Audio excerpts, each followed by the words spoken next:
رمشا فضل دھوبی کی بیوی تھی۔ اس نے چڑھتی جوانی میں ہی بیوگی کی چادر اوڑھ لی تھی۔ فضل دھوبی دل کے عارضے کی وجہ سے فوت ہو گیا تھا۔ رمشا کی عمر 27 سال تھی جب فضل کا انتقال ہوا۔ اس کی زندگی کا کل سرمایہ اور جینے کی وجہ ان کی اکلوتی اولاد ہاشم تھا۔ ہاشم 5 سال کا تھا جب فضلو کا انتقال ہوا۔ مرتے سمے فضلو مرض کی شدت کی وجہ سے بہت تڑپا تھا، چلایا تھا، مگر وسائل کی کمی کی باعث گھر میں ہی تڑپ تڑپ کر جان دے دی۔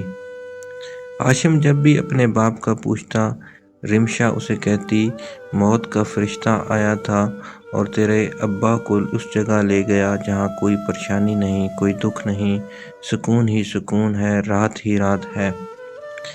رمشا پورے گھوٹ میں خوبصورتی کی بنا پر مشہور تھی، لیکن فضلو کے غصے اور رعب کی وجہ سے رمشا کی طرف کوئی آنکھ اٹھا کر نہیں دیکھتا تھا۔ رمشا خوب روح اور وفادار بیوی تھی۔ وہ ہر کام میں فضلو کا ہاتھ بٹاتی تھی۔ فضلو نے دھوبی گھاٹ بنایا ہوا تھا، وہ تالاب سے کپڑے دھو کر لاتا اور رمشا کلف لگا کر استری کرتی، پھر تہہ لگا کر رکھ دیتی۔ جب فضلو سے زندگی نے وفا نہ کی تو ہاشم کو پالنے اور عزت سے زندگی گزارنے کے لیے ذمہ داری رمشا نے اپنے سر اٹھا لی۔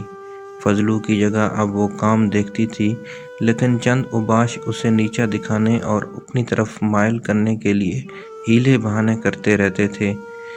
وہ جب بھی کپڑے واپس لینے آتے، کپڑوں میں سے نقص نکالتے، پھر احسان جتلا کر اسے زیادہ پیسے دیتے اور رمشا سے تعلقات استوار کرنے کی کوشش کرتے، لیکن وہ کسی کو خاطر میں نہیں لاتی تھی۔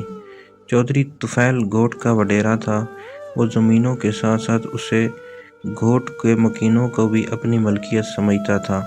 وہ رمشا پر دل و جان سے فریفتہ تھا اور کافی مرتبہ اسے مائل کرنے کی کوشش کر چکا تھا، لیکن رمشا نے کبھی اس کی طرف دھیان نہیں دیا۔ بھلے گھوٹ کا سرپنچ ہو اور ایک دھوبن ناک منہ چڑھائے، اسے کہاں برداشت تھا۔ ایک رات وہ رمشا کے گھر میں گھس گیا اور رمشا کو بھٹکانے کی کوشش کی۔ رمشا نے گڑ گڑا کر اپنی عزت کی بھیک مانگی، مگر چودھری طاقت اور ہوس کا نشے میں دھت تھا۔ اس پر دھوبن کی منت سماجت کا خاک اثر ہونا تھا۔ جب اس نے زور زبردستی کی کوشش کی تو رمشا نے اس کے منہ پر چپیٹ دے ماری۔ چودھری کی غیرت بھلا یہ کیسے برداشت کر سکتی تھی کہ ایک دھوبن اس پر ہاتھ اٹھائے۔ وہ گھسیٹتے ہوئے رمشا کو باہر لے گیا اور گاڑی کے پیچھے باندھے پورے گاؤں میں گاڑی گھماتا رہا اور رمشا روڈ پر گھسیٹتی رہی۔ اس کی چیخوں کی گونج ہر گھر تک پہنچی، مگر اسے بچانے کے لیے کوئی نہ آیا۔ صبح دھوبن کے گھر کے باہر لوگ اکٹھے ہوئے، جہاں ننھا ہاشم اس کی لاش کے قریب گمسم بیٹھا تھا۔ لوگوں کے پوچھنے پر ہاشم نے بس ایک ہی جواب دیا، موت کا فرشتہ آیا تھا اور اماں کو اس جگہ لے گیا جہاں کوئی پریشانی نہیں، کوئی دکھ نہیں، سکون ہی سکون ہے اور راحت ہی راحت ہے۔